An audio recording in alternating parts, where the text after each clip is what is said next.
All right. So I'm just hanging out here in the garage watching the hockey game, going through my jumpers, and I thought I'd shoot a little video because someone asked the other day about the Wurtec bag in one of the videos on one of the calls I was on.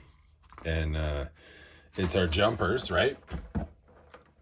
And like I said in the comment, it's got some, jumper policy safety stuff on there. It has my very faded autograph.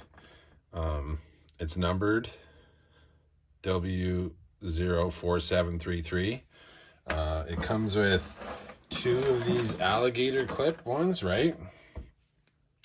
To clip on terminals, wires, and such, whatever you're doing. And it also has a 3rd set that I don't use very often. And again, they're all numbered the same, right? And this is like you just push it and it kind of pops out so you can get into smaller areas or whatever.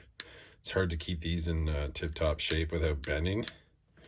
These are nice for, like, if you're working on that handicap equipment, like the terminals aren't always big enough for these other alligator ones.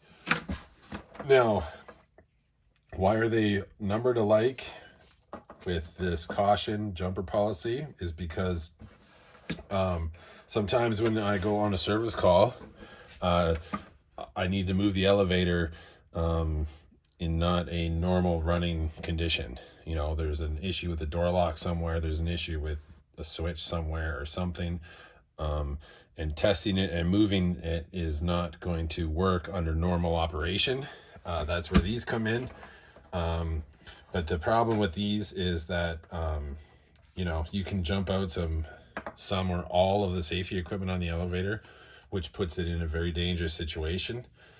So I need to go over this and sign this in front of my employer so that I am made aware of what our company policy is, so that to the best of my ability, I don't leave an elevator in an unsafe condition or whatever, right? What I'm doing here, I've been off a couple days here waiting for a negative COVID test result.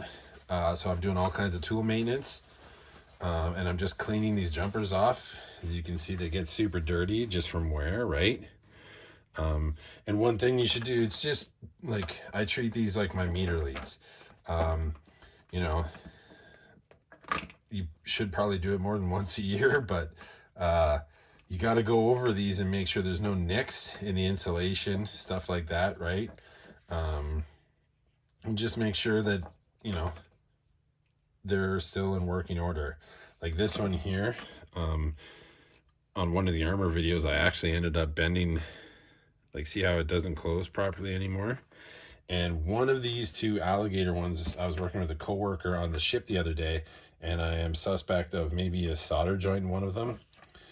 We had the plank switch, so I'll explain a perfectly good reason why you need these. The other day I took that service call when the safeties were on. Sometimes the plank switch, which is the electrical switch under the elevator that tells the controller that the safeties have been applied, so do not run again. Sometimes that is not self-resetting. I need to physically go and push that switch in to reset it. Well, by using this jumper, I can move the elevator to a position where I can get at that safely, right? If the elevator's in the mid-hoistway, like it was the other night, I don't want to be opening the door, say at the 4th floor, and reaching in to try and hit that switch where I could fall down that hoistway, right? You want to go upstairs and move the elevator to the lowest possible landing where you can safely get in, so that if something does happen, you're not falling down, say, 4 stories or something, right? But yeah, I guess that's it. I'm gonna go back to cleaning these, and just for that guy that had the question about the Wurtec bag, they're my jumpers. Thanks for watching, guys.